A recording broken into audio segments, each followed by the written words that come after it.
Today I will talk to you about opportunities how to optimize PromQL queries. Let's look at this query. It just divides one metric by another metric, and the first metric contains a filter by instance, and another metric doesn't contain filter by instance.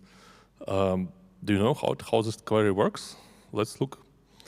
At first, Prometheus executes the first part of the query, selects all the time series, and this is actually one time series because node metrics are per instance. The second part selects many time series. The number of selected time series equals to the number of instances you monitor.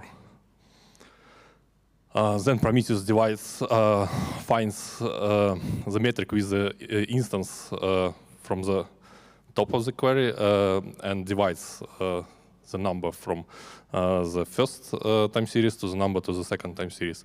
And after that, it drops everything else, other hundreds or thousands time series selected for the remainder of this query. And as you guess, we waste a lot of CPU, memory, and disk I/O during executing this query, because the results for the denominator were just dropped. How to improve this?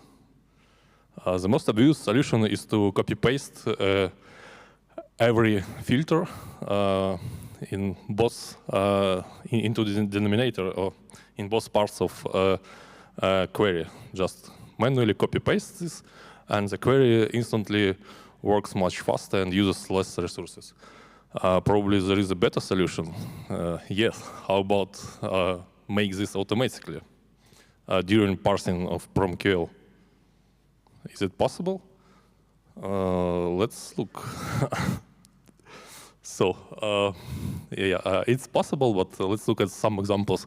The first example is we have some PromQL queries which sums one set of time series with another set of time series with different sets of labels, label filters.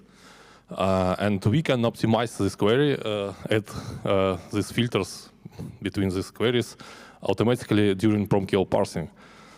The second query is the same as the first query. Query results is the same, but the performance of the second query is usually much faster. This pushdown can be also applied to across function calls. Like in this example, we use sum to executions of rate, and this automatic label filter propagations also can be applied here at PromQL parsing time. The same applies to aggregation functions. It's more tricky, but it also works at PromQL parsing time. And the same also applies across complex joins, like this one. It's also tricky, but it works. And bonus point that such pushdown can be also applied not only at parsing time, but also at query execution time. For instance, let's look at this query. This query is typical when you want to enrich your query results with some information, metadata information from info metrics. And let's look how this query is executed in Prometheus. It first selects all the time series for container CPU usage with this label.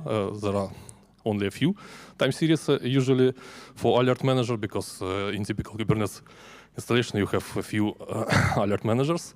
After that, Kubernetes selects all the time series for kubepod info, and the number of such time series is usually more than 1,000 or 10,000, depending on the number of pods in your Kubernetes, which are currently running or were previously running and stopped.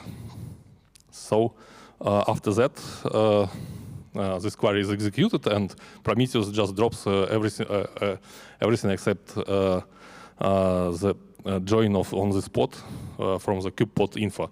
So we cannot apply this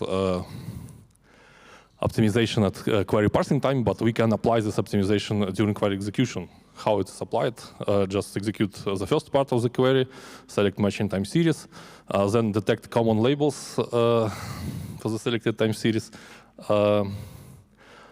compose filters from the common labels and apply these filters to the second part of the query, and then select only the needed time series from the second part. That's let's set these optimizations to Prometheus.